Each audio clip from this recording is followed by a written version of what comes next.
Back to study with Tiwari channel. जैसा कि आपको पता है, मैंने आपके लिए संस्कृत की टेस्ट सीरीज शुरू कर रखी है। तो प्रतिदिन मेरी क्लास 6 बजे हुआ करेगी, तो आप इसमें जुड़ सकते हैं। 6 PM होती है, प्रतिदिन एक टेस्ट होता है, तो आप इसमें जुड़ सकते हैं और अपने फ्रेंड्स के साथ भी इस क्लास को शेयर कर सकते हैं। तो आज की क्लास को बिना टाइम ख़राब किए शुरू करते हैं। आश्य तपे इतस्य के संधि, यड़ संधि, श्रवण दीर्घ संधि, गुड़ संधि, अयादि संधि। तो बताइए इसमें राइट आंसर क्या हो सकता है। आपके पास 1 मिनट का समय है। जितने भी गाइज इस क्लास को देखते हैं वो कमेंट बॉक्स में अपना आंसर जरूर दिया करें, जिससे आपका मूल्यांकन हो सके। तो बताइए इसका राइट आंसर क्या हो सकता है। आश्यः तपेः इतस्य के संधि अस्ति। बताइए क्या होगा इसका राइट आंसर। अब आपको पता है संधि वर्ड पुल्लिंग का है, इसलिए कै आया है इसमें। तो बताइए क्या होगा इसका। अब देखो सिंपल सा है, यड़ संधि तो होगी नहीं इसमें। असु करते हो तो असु कोई शब्द होता ही नहीं है, तो ये भी कट गया। गुड़ संधि, इसमें कहीं भी आपको ओ और या ए की मात्रा नहीं दिख रही, पीछे है जो नहीं है, सही नहीं है। अयादि संधि भी इसमें नहीं होगी, तो कौन सी होगी, श्रवण दीर्घ संधि। अब आपको पता है इसका टुकड़ा क्या होगा। अस धनु तापते, अस धनु तापते, माफ करना, अस धने आपते, अस धने आत पे। Okay, next question. प्रसिद्धम इतस्य प्रत्यय वर्तते, प्रसिद्धम इतस्य प्रत्यय वर्तते। तुमन प्रत्यय, इक्त प्रत्यय, इक्तवतु और इक्त्वा। तो बताइए इसका राइट आंसर क्या हो सकता है। आप सभी कमेंट बॉक्स में अपना आंसर दें। तुमन हो सकता है, इक्त हो सकता है, इक्तवतु हो सकता है, कत्वा हो सकता है। तो कत्वा तो होगा ही नहीं, उसमें त्वय बचता है, ये भी कट गया। इक्तवतु में क्या बचता है, तब्यत बचता है, इसमें तब्यत कहीं भी आपको नजर नहीं आ रहा, ये भी कट गया। इस प्रकार से आप क्रॉस करते हुए राइट आंसर पर जा सकते हो। तुमन में क्या शेष बचता है, तुम शेष बचता है, तो ये भी कट गया। तो कौन सा राइट आंसर होगा, दूसरा विकल्प इसमें बिल्कुल राइट आंसर होगा, कत् प्रत्यय होगा। किस प्रकार से होगा। अब इसमें है प्र उपसर्ग, उपसर्ग कौन सा है, प्र। और यदि आपसे धातु पूछी जाए तो धातु कौन सी होगी, सिद्ध। धातु कौन सी होगी, सिद्ध और कत प्रत। आई होप आपको समझ आ रहा होगा। तो राइट आंसर होगा दूसरा विकल्प। नेक्स्ट है विशेषण पदम न वर्तते। तो आपको फोकस क्वेश्चन पर करना है कि उसमें पूछा क्या जा रहा है। इसमें पूछा जा रहा है नहीं, इसको आप जरूर फोकस करें। महति, उदीयमानस्य, कतिपय और सूर्य स्नानम। तो बताइए इसका राइट आंसर क्या हो सकता है। महति, महान का, महत्व का पुल्लिंग रूप होता है महति, ये तो विशेषण है। उदीयमानस्य, उदय होना, अस्त होना, तो ये भी विशेषण है किसी का भी। विशेषण वह होता है जिसमें विशेष की विशेषता बताई जाए, विशेष का कोई गुण बताया जाए। कतिपय, कई प्रकार से, ये भी हो सकता है। लेकिन सूर्य स्नानम एक विशेष पद है, ना कि एक विशेषण पद। नेक्स्ट, शिरोवेदना, वेदना इतस्य समास है। शिरोवेदना इतस्य समास है। अव्ययी भाव है, तत्पुरुष है, द्वंद्व है, बहुव्रीहि है। तो बताइए कौन सा हो सकता है। शिरोवेदना, देखो इसके टुकड़े करो। सिर की वेदना, शिरोवेदना, सिर की वेदना, सिर की वेदना। तो सिर, अब आपको पता है शिरो शब्द का जो मूल शब्द है, मूल क्या शब्द है, शिरस। क्या शब्द होता है, शिरस शब्द होता है, जिसका षष्ठी विभक्ति एक वचन बनता है सिरसै। क्या बनता है, सिरसै है वेदना, सिरसै है वेदना। तो राइट आंसर कौन सा होगा, तत्पुरुष समास। आत्मनः इत्यस्मिन् पदे विभक्ति वचनम च।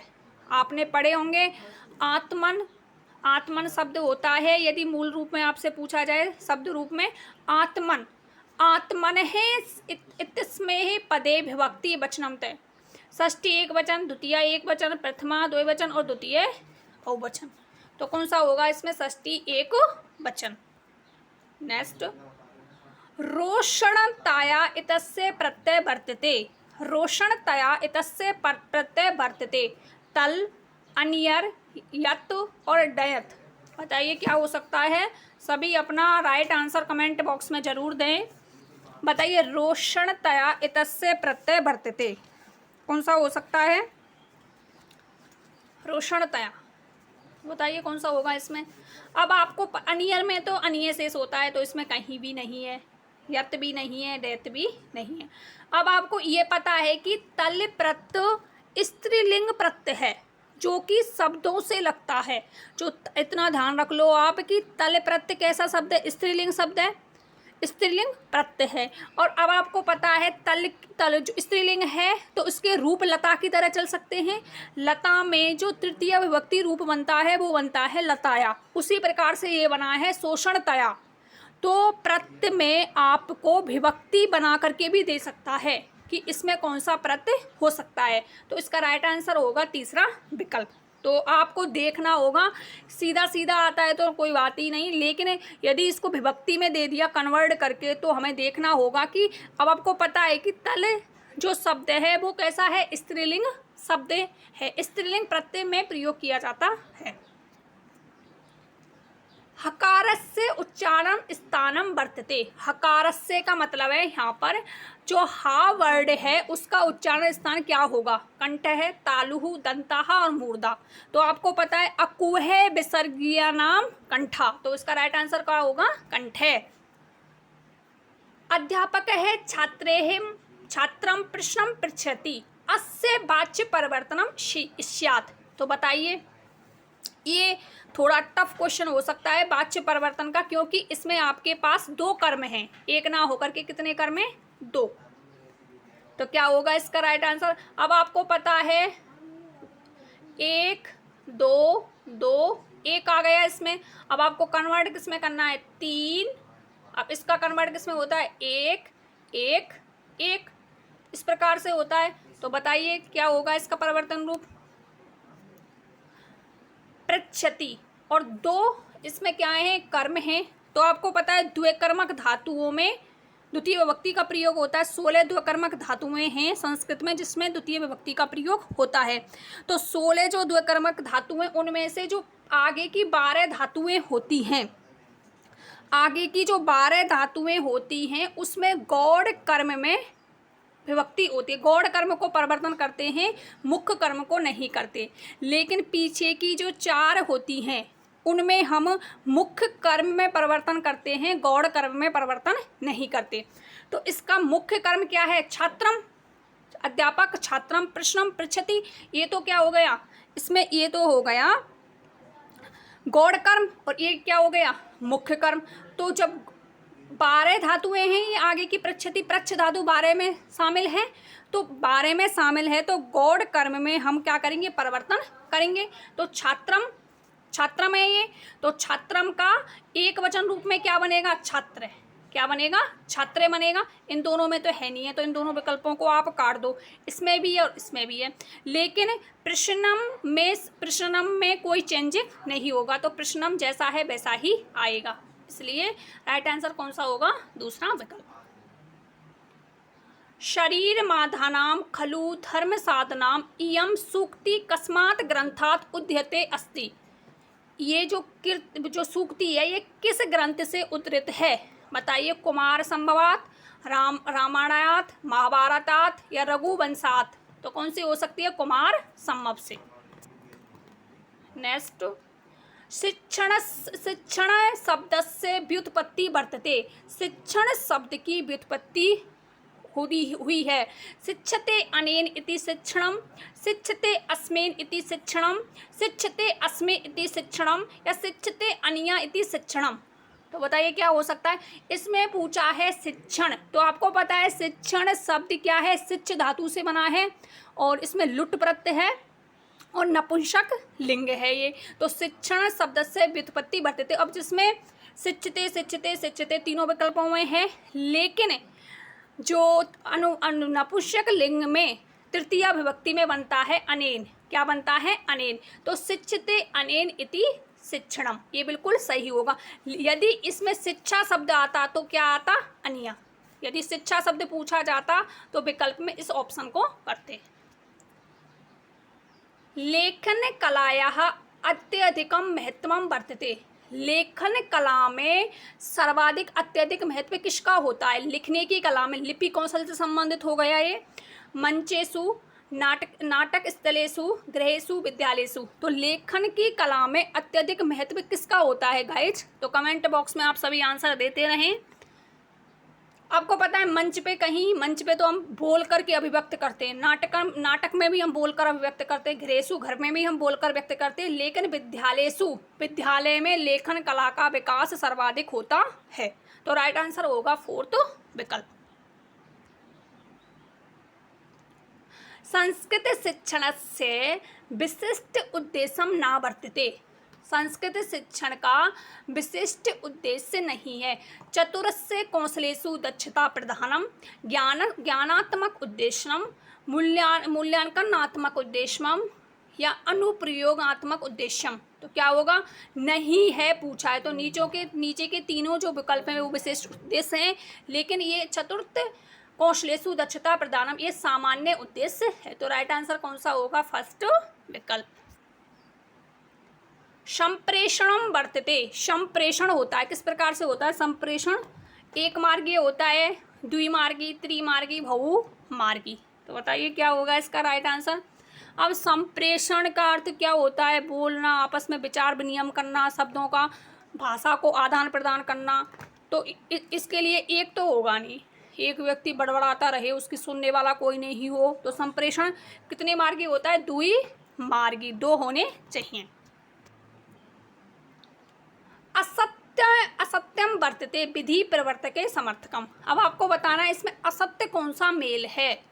व्याकरण अनुवाद विधि भंडारकर महोदय, प्रत्यक्ष विधि बोकिले महोदय, क्रीड़ा विधि फ्रोबेल महोदय, समस्या विधि आमटे महोदय। तो इनके प्रवर्तक भी आपसे पूछे जा सकते हैं गाइज, तो आप ध्यान से इसका राइट आंसर दें। व्याकरण अनुवाद विधि भंडारकर महोदय बिल्कुल सही है ये। प्रत्यक्ष विधि वोकिल महोदय ये भी बिल्कुल सही है। प्रत्यक्ष विधि में जो शिक्षा दी जाती है वो संस्कृत टू संस्कृत दी जाती है, संस्कृत टू संस्कृत। क्रीड़ा विधि फ्रोबेल महोदय बिल्कुल सही है, लेकिन समस्या विधि का आमटे महोदय नहीं है, ये तो भंडारकर विधि के ही समर्थक थे।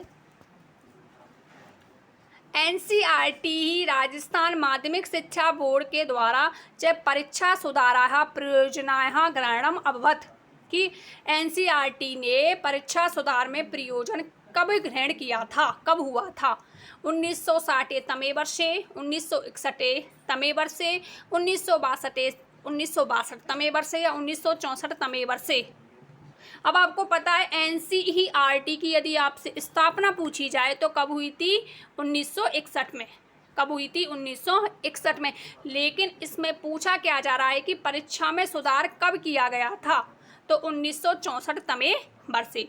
यदि एनसीईआरटी की स्थापना आपसे पूछी जाए तो 1961 होगा, लेकिन एनसीईआरटी ने परीक्षा में सुधार कब किया था? 1964 तमे वर्षे। मूल्यांकन नास्ति।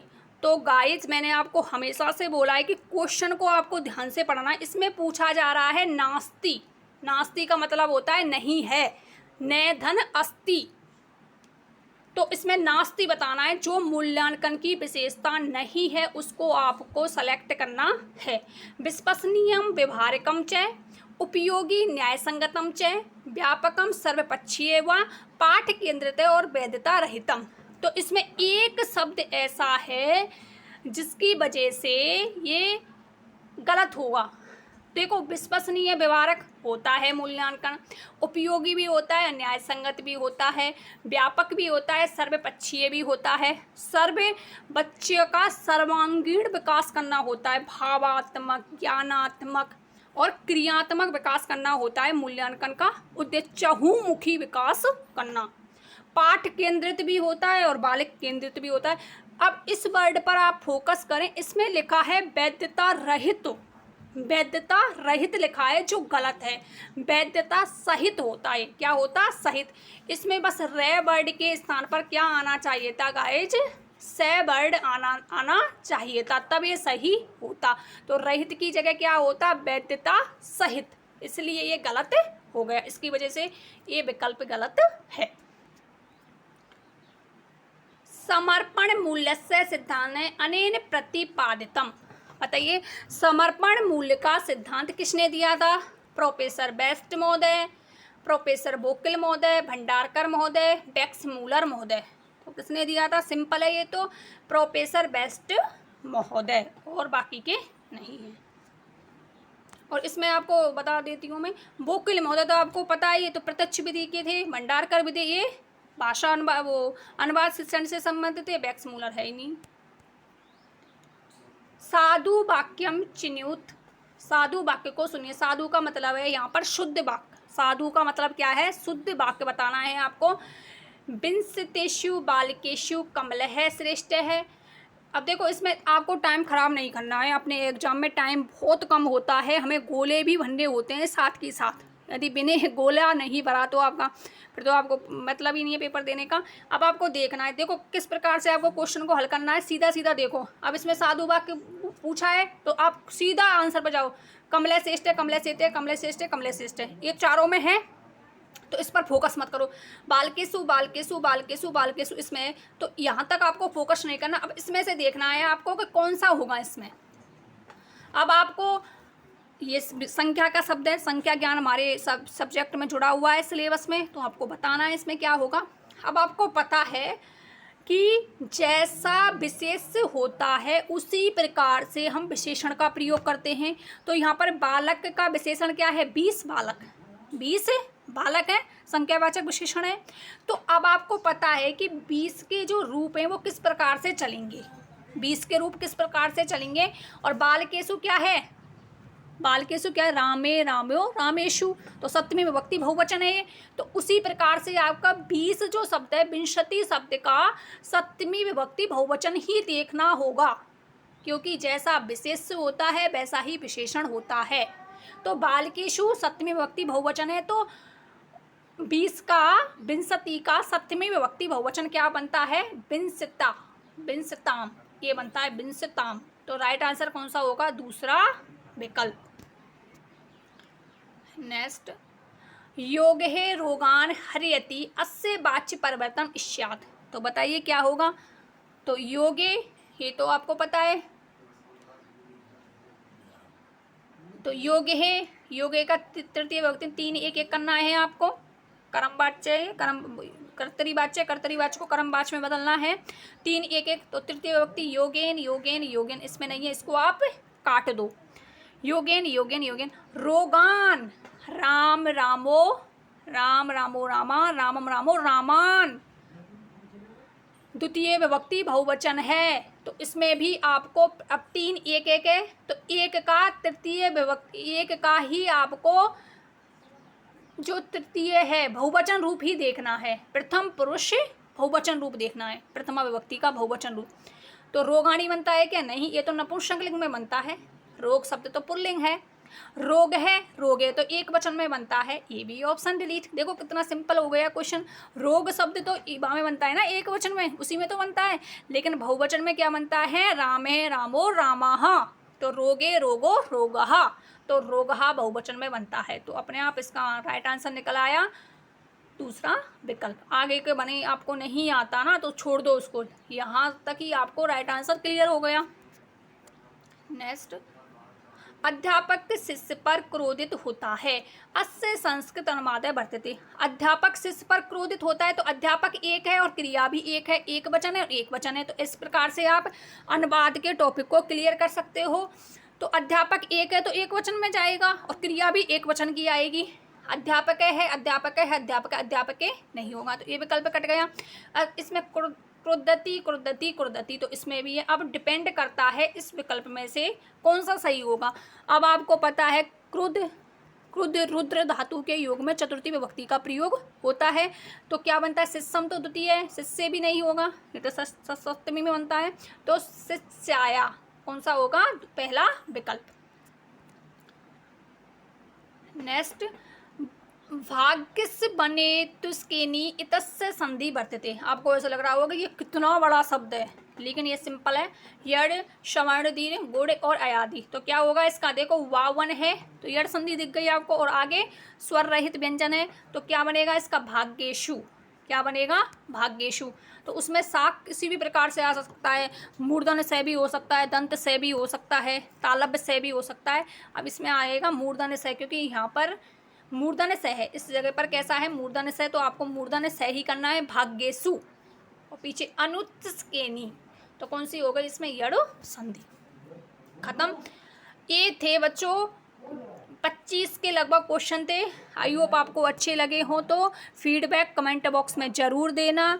मिलते हैं इसी प्रकार के महत्वपूर्ण टेस्ट के साथ अगले दिन, और अपने दोस्तों के साथ क्लास को ज़रूर शेयर करना। यदि आप चैनल पर नए हों तो चैनल को सब्सक्राइब कर लें और बेल आइकन को प्रेस कर लें, जिससे न्यू अपडेट का नोटिफिकेशन आपको आ सके।